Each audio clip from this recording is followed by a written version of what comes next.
जैसे ही श्याम दोस्तों, मैं दीपक लक्ष्कर श्याम पैरामेडिकल क्लासेस के इस ऑनलाइन प्लेटफॉर्म पर मैं आपका हार्दिक अभिनंदन करता हूँ, स्वागत करता हूँ। अपना जो डीआरटी सेकेंड ईयर का टॉपिक चल रहा था कॉन्ट्रास्ट मीडिया, कौन सा चल रहा था? Contrast media. और कॉन्ट्रास्ट मीडिया की अपन बात करें, कॉन्ट्रास्ट मीडिया क्या होता है? कॉन्ट्रास्ट मीडिया एक फार्मा मेडिकल एजेंट होता है, डायग्नोस्टिक एजेंट होता है। जब इसको अपनी बॉडी के अंदर इंजेक्ट करवाता है तो ये क्या करता है? सॉफ्ट टिश्यू की डेंसिटी को क्या कर देता है? बढ़ा देता है। और सॉफ्ट टिश्यू की डेंसिटी बढ़ेगी तो जिससे डायग्नोस्ट भी क्या होगा? अच्छा होगा। और डायग्नोस अच्छा होगा तो ट्रीटमेंट भी क्या होगा? अच्छा होगा। ठीक है। उसके बाद बात करें, अपन ने कंट्रास्ट मीडिया पढ़ना स्टार्ट किया था। कंट्रास्ट मीडिया में अपन ने पहला देखा था क्या?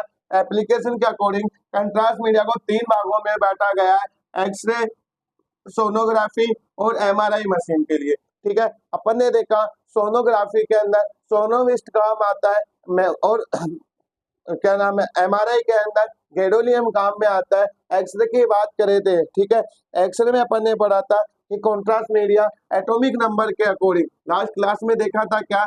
एटॉमिक नंबर के अकॉर्डिंग 2 भागों में बांटा गया था, एक तो पॉजिटिव और दूसरा नेगेटिव।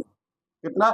एक तो पॉजिटिव और एक नेगेटिव। पॉजिटिव में देखा था 2 भागों में था, कौन सा? नॉन आयोडीनेटेड और आयोडीनेटेड, नॉन आयोडीनेटेड और आयोडीनेटेड। फिर अपन ने फर्दर आयोडीनेटेड पढ़ना था, अपन ने इतना पढ़ लिया था। और आयोडीनेटेड की बात कर रहे थे, तब आज अपन बात करते हैं किसकी? आयोडीनेटेड की।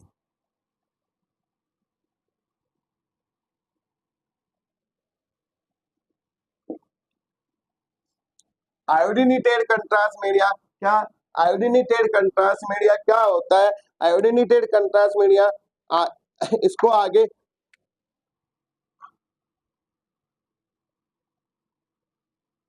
आयोडीनेटेड कंट्रास्ट मीडिया की बात करें, इसको क्या आगे 2 भागों में बांटा गया है। कितने भागों में बांटा गया है? 2 भागों में बांटा गया है। ठीक है। आयोडीनेटेड जिसमें आयोडीन की क्या पाई जाए? मात्रा पाई जाए। ठीक है, उसे आयोडीनेटेड कहा है। आयोडीनेटेड को इसको क्या हुआ? घुलनशील के अकॉर्डिंग, ठीक है, घुलनशील के अकॉर्डिंग 2 भागों में बांटा गया, एक तो वाटर सोल्यूबल और दूसरा वाटर इनसोल्यूबल।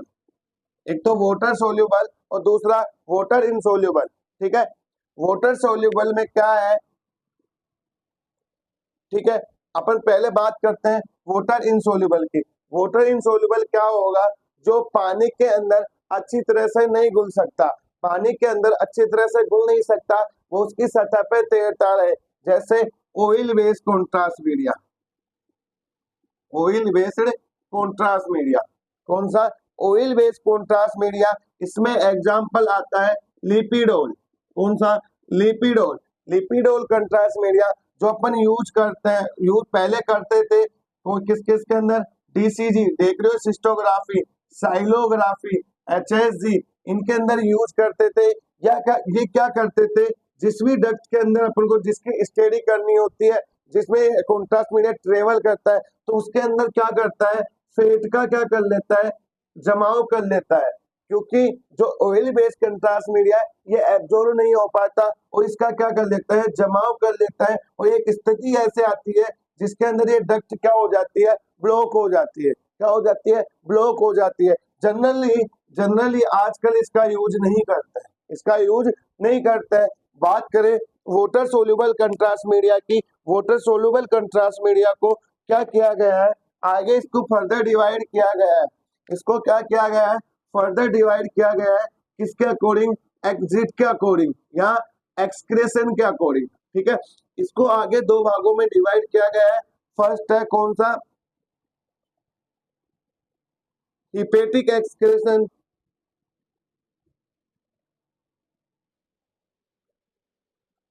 Hepatic excretion. और दूसरा है कौन सा? रीनल।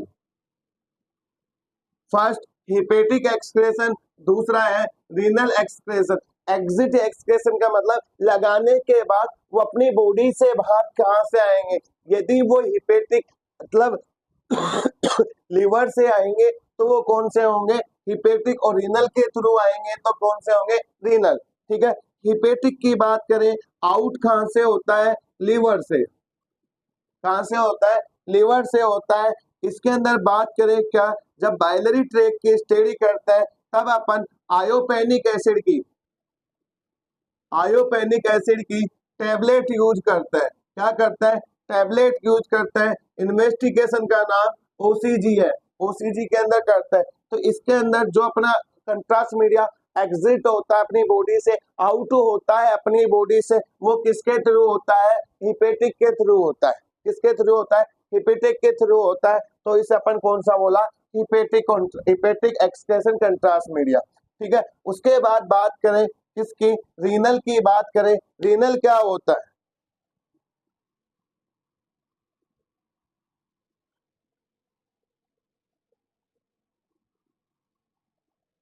उसके बाद बात करें किसकी, रीनल की बात करें, रीनल एक्सक्रेशन की बात करें।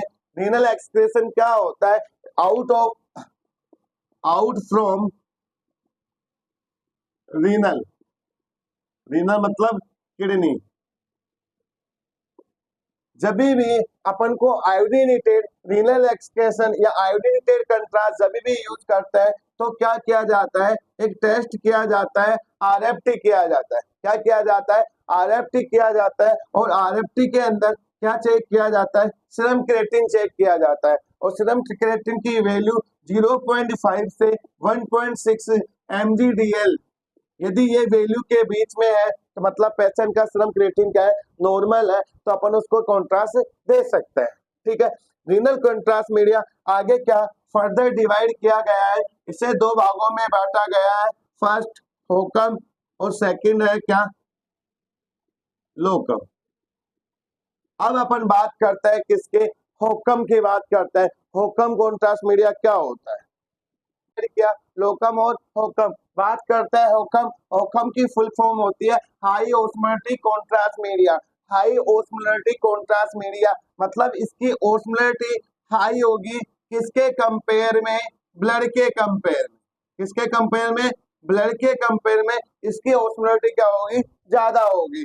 इस वाले कॉन्ट्रास्ट मीडिया को कन्वेंशनल कॉन्ट्रास्ट मीडिया भी कहते हैं। क्या कहते हैं, कन्वेंशनल कॉन्ट्रास्ट मीडिया भी कहते हैं। अपन बात करें इसकी स्ट्रक्चर की, अपन बात करें स्ट्रक्चर की, इस स्ट्रक्चर का नाम क्या होता है, ट्राई आयोडीनेटेड, 1 2 3, क्या ट्राई आयोडीनेटेड बेंजोइक एसिड। क्या, बेंजोइक एसिड अपनी जो रिंग होती है, और डीएक्टिवेटेड सोडियम और मैग्नीशियम कैटायन। ठीक है, ये इसकी स्ट्रक्चर होती है। और इसमें अपन बात करें स्ट्रक्चर की, देखो कि क्या C2, ये अपना C1 होता है यहाँ से, तो C2 C2 C4 और C6, C2 C4 C6 क्या कार्बन लगे हुए हैं यहाँ, C2 C4 C6 पे क्या लगे हुए हैं, आयोडीन लगे हुए हैं। कहाँ पे, बेंजोइन रिंग पे। ठीक है, और सी कार्बन कौन सा, 3 और 5 पे क्या लगे हुए हैं, 2 एमीन ग्रुप लगे हुए हैं। एमीन ग्रुप लगे हुए हैं, ये एमीन ग्रुप क्या कर देते हैं, टॉक्सिसिटी को क्या करते हैं, कम कर देते हैं। ठीक है, इसको जहरीला नहीं होने देते। ठीक है, इसलिए ज्यादातर कौन सा कॉन्ट्रास्ट यूज लिया जाता है, होकम कॉन्ट्रास्ट यूज लिया जाता है। ठीक है, इसके अंदर जो आयोडीन का रेशो होता है वो क्या होता है, 3:2 होता है। ठीक है, और ये लेस एक्सपेंसिव होता है। ठीक है, इसके बाद में बात करें इसका यूज, इसका एग्जांपल क्या है, ड्राई ट्राइजोएट, जो कहाँ पे यूज किया जाता है, यूरोग्राफी और एंजियोग्राफी में। ठीक है, फिर है मेट्रा ट्राइजोएट। ठीक है, ये अपना क्या था, होकम कॉन्ट्रास्ट मीडिया। इसके बाद है कौन सा, लोकम कॉन्ट्रास्ट मीडिया। ठीक है, लोकम कंट्रास्ट मीडिया, लोकम का मतलब क्या होता है, लो ओस्मोलरिटी, लो ओस्मोलरिटी कंट्रास्ट मीडिया। इसकी ओस्मोलरिटी क्या होगी, लो, किसके कंपेयर में, ब्लड के कंपेयर में। तो ओस्मोलरिटी ब्लड की इसमें क्या है, ज्यादा है, और इसकी क्या है, ओस्मोलरिटी कम है। ठीक है, कॉन्ट्रास्ट मीडिया की। इस वाले कॉन्ट्रास्ट मीडिया को मॉडर्न कंट्रास्ट मीडिया भी कहते हैं। क्या कहते हैं, मॉडर्न कंट्रास्ट मीडिया भी कहता है। इसका नाम क्या होता है, ट्राई आयोडीनेटेड बेंजोइक रिंग होती है। ट्राई आयोडीनेटेड बेंजोइक रिंग होती है, और 3 आयोडीन कहाँ पे लगे हैं, C2 C2 C4 और C6 में लगे होते हैं। ठीक है, इसका एग्जाम्पल क्या होता है, आइजिगुलेट होता है, और ये क्या होता है, मोर एक्सपेंसिव होता है। क्या होता है, मोर एक्सपेंसिव होता है। तो अपन ने देखा क्या, रीनल कंट्रास्ट मीडिया दो टाइप के होता है, एक तो हाई लोकम, एक तो होकम और एक लोकम। ठीक है, तो अपनी कॉन्ट्रास्ट की जो जनरेशन से, ठीक है, जैसे लोकम के अंदर, लोकम के एग्जांपल आप देख सको क्या, हेक्साविक्स, क्या हेक्साविक्स होता है, हेक्साविक्स भी होता है, और ड्राई टाइलेट आयोनिक होता है, होकम का होता है ये। ठीक है,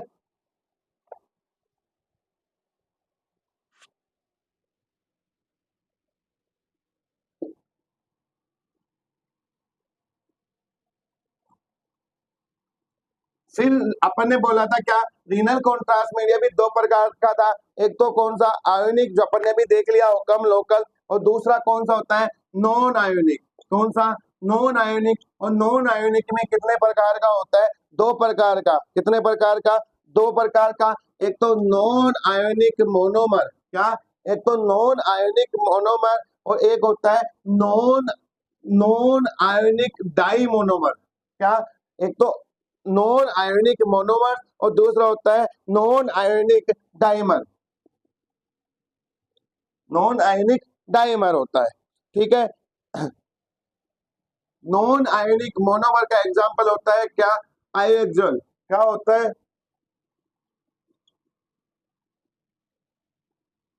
आयोएक्सोल। ठीक है, और नॉन आयोनिक डाइमर का एग्जांपल क्या होता है,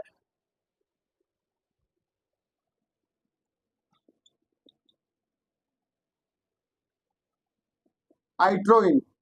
ठीक है, फिर इसके बाद क्लासिफिकेशन की बात करते हैं, फिर एमआरआई कंट्रास्ट की बात आ जाती है। एमआरआई कंट्रास्ट मीडिया वही दो प्रकार का होता है, एमआरआई कंट्रास्ट मीडिया वही दो प्रकार का होता है। कौन कौन सा, एक तो आयोनिक और दूसरा नॉन आयोनिक। एक तो आयोनिक, दूसरा नॉन आयोनिक।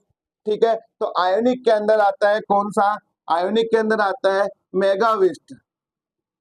कौन सा, मेगाविस्ट आता है। और नॉन आयोनिक के अंदर कौन सा आता है, ओमनी स्कैन। Omni scan.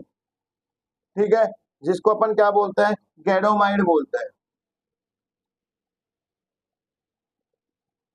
क्या, गैडोमाइड बोलता है। ठीक है, फिर आता है अपना सोनोग्राफी का कॉन्ट्रास्ट मीडिया। सोनोग्राफी का कॉन्ट्रास्ट मीडिया की बात करें, सोनोग्राफी में कौन सा काम आता है, सोनोविस्ट आता है। ठीक है, सोनोविस्ट आता है। और यदि सोनोग्राफी में अपन बात कर रहे हैं, यूएसजी में कौन सा आता है, सोनोविस्ट आता है। और कई बार जैसे मान के चलो सोनोविस्ट अपने पास नहीं है, तो क्या होते हैं, कई बार कार्बन और नाइट्रोजन, कार्बन और नाइट्रोजन गैस भी यूएसजी कॉन्ट्रास्ट मीडिया का काम कर लेते हैं। ठीक है दोस्तों, अपन नेक्स्ट लेक्चर में पढ़ेंगे इसकी जनरेशन, और जनरेशन के बाद पढ़ेंगे क्या, इसके साइड इफेक्ट्स। ठीक है, इसके रिएक्शंस पढ़ेंगे। दो लेक्चर इसके, एक थे, एक लेक्चर तो ये वाला। ठीक है, इसके बाद दो लेक्चर और आएंगे, दोनों लेक्चर आपको कल मिलेंगे। कंटिन्यू बने रहिए हमारे श्याम पैरामेडिकल क्लासेस को, ज्यादा से ज्यादा चैनल को क्या कीजिए, सब्सक्राइब कीजिए। धन्यवाद, राधे राधे, जय श्री कृष्ण।